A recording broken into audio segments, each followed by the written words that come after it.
Have you ever tried sticking to a diet and yet people just happen to bring like candies or cupcakes or something, that things that you know that you should not be eating? Well, willpower is a finite resource. You wake up with a particular amount of willpower, and as the day goes on, as you get more tired, the amount of willpower that you have diminishes. Which is why most of us like to have a little snack at night, which is typically not in our diet plan.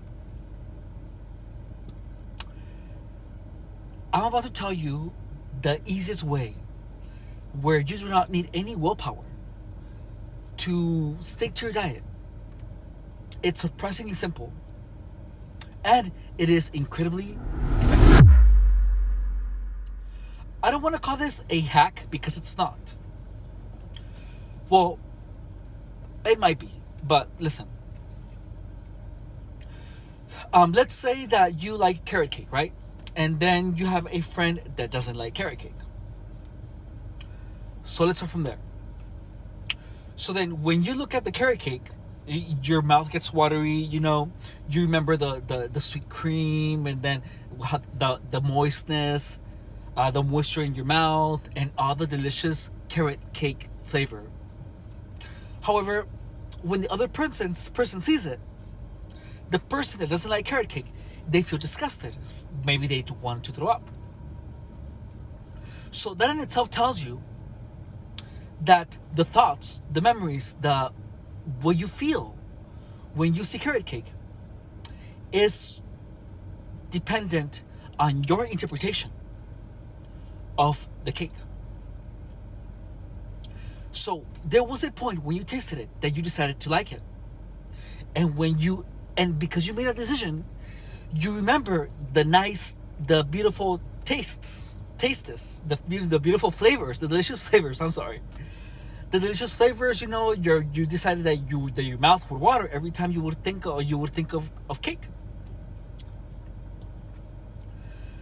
But believe it or not, that was actually your choice. Just like it is your friends, the person who doesn't like the carrot cake, it is their choice to feel disgust whenever they see it. So let's say that you're starting a new diet, right? And you know that there's going to be going to be a coworker's party, and they just happen to bring carrot cake, and you love carrot cake. So you have to manage your mind like a person that doesn't like it. So when a person doesn't like carrot cake, whenever they see it, they probably think of the disgusting aspects of it. Like maybe they don't like how chewy it is. The things that they don't like, maybe they just had too much sugar one day and they felt bloated and they threw up when they ate too much carrot. Something like that. So the first thing that you need is pretty much memories of things that made you feel disgust.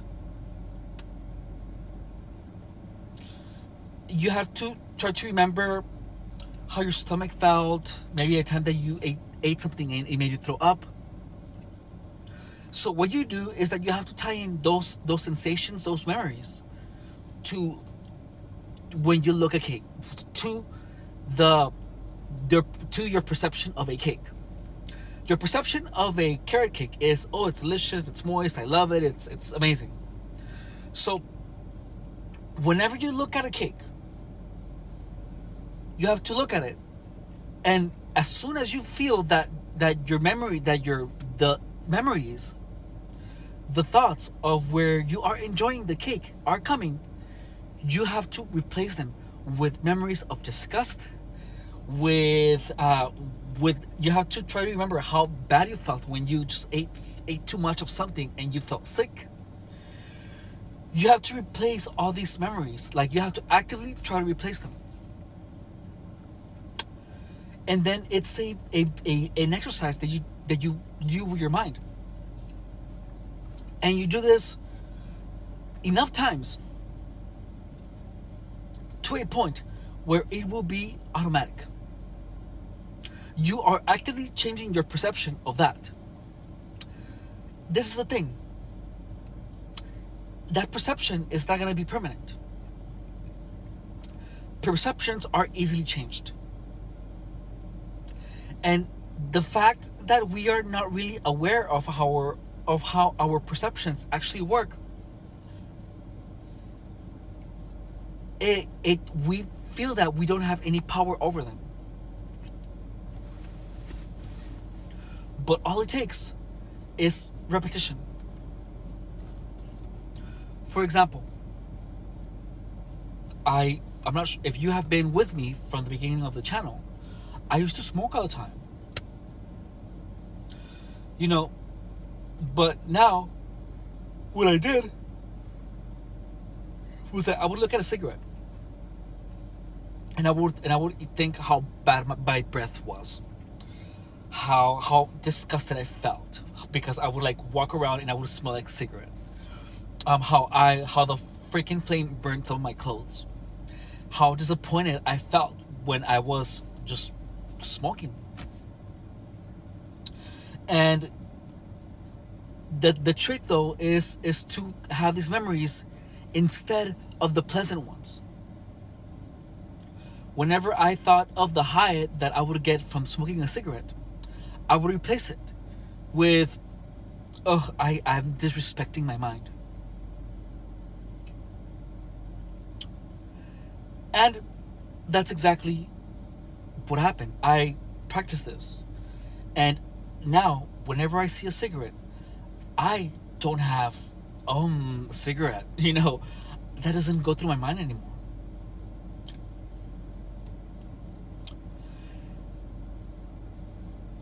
I applied that to pizza at work.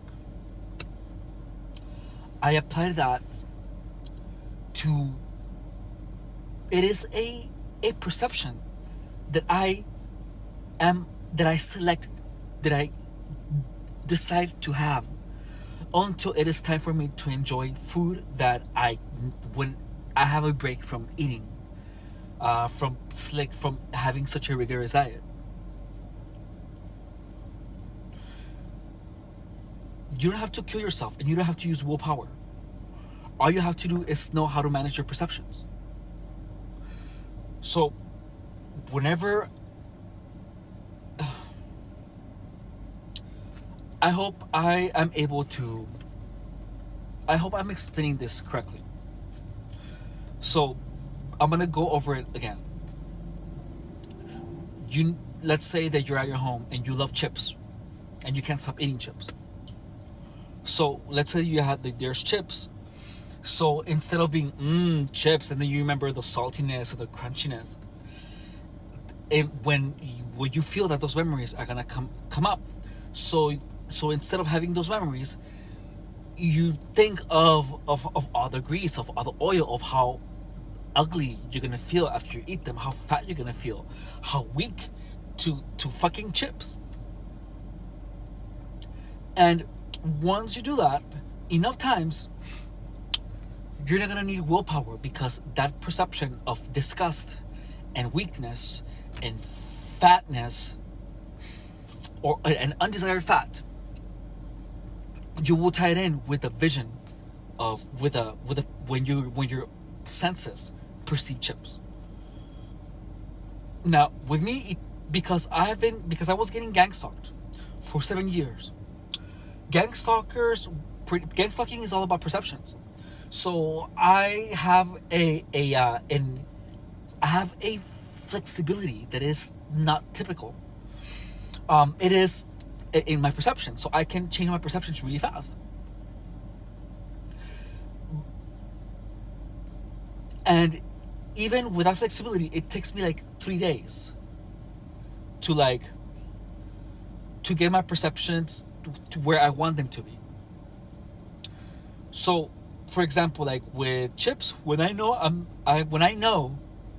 that I shouldn't be eating, that I shouldn't be smoking, I look at a cigarette, and I'm not gonna be perfect in maintaining my perceptions where I want them to be. I will look at someone smoking it, and for a second I'm gonna be like, you cigarette, But then as soon as I have that as soon as I remember, I replace that with I pull up as many images of disgust, sensations, of how nasty, of how I'm disrespecting my body when I'm doing that. And I do not let my mind play the pleasant emotions or the pleasant sensations, or I do not let my mind pull this snapshot of those pleasant times where I've been smoking a cigarette. Instead, I replace them with unpleasant ones. Do that enough times, and you will see that it becomes a lot easier to not smoke or have a piece of carrot cake.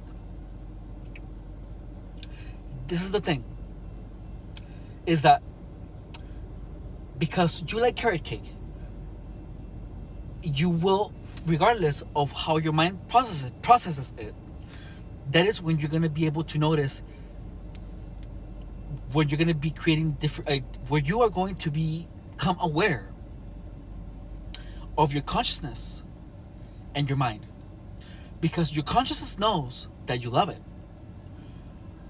but your consciousness is the one that decides what is pleasant and what isn't. So the moment that you trick your mind into, and well, not trick it, and you tell your mind that you don't like it, by only remembering the unpleasant memories,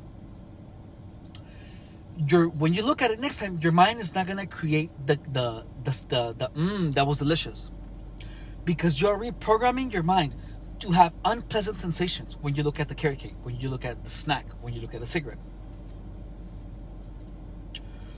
When you practice this, you're gonna get better, and you're gonna learn how to manage your mind in such a way that you program it to work for you, not against you. Because the fact that you have to use willpower to not eat something that you don't want to eat, you have to use your willpower because you don't know how to manage your mind. But in reality, you can look at a carrot cake and then and manage your mind to such a way that you don't need willpower. You tell your mind, I don't want to remember these pleasant times when I had this cigarette, when I was smoking this crystal meth. I want to just remember. I want to remember the ugly things, the things the reasons that I wanted to stop. So whenever you have a thought of crystal meth or of a cake or something that you shouldn't be eating, consuming, you pull up actively the negative thoughts, the negative emotions, the negative sensations, everything negative that comes with it. And you repeat that. You can replay that in your mind. And the more you repeat it, you are conditioning your mind to pull up those memories, those sensations, those emotions, whenever you see that object. You are actively programming your mind to have unpleasant sensations whenever you see this food item that you don't want to be eating. And in the end, when you know that, okay, well, now today's my cheat day, or it's my cheat meal, I can eat chips now. Then you will have a choice, because your consciousness knows that you like it, but you're programming your mind to tell you that you don't. So that way, when you look at it, you don't feel the pull. You only feel the pull when you want to feel it. Now your mind will not be working against you.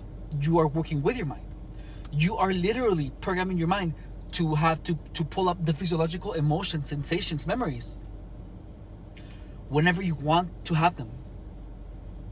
You are having your mind pull up the information that you want to pull up. That's going to help you get where you want to get. This might be esoteric. It might be complex. If you have any questions, please let me know. But this is exactly how you program your mind to help you, instead of to pull you in a direction that you don't want to get pulled into. That is how you program your mind to help you with your diet. and not try to push you into eating something that you don't want to be eating. All right? Thank you so much for watching.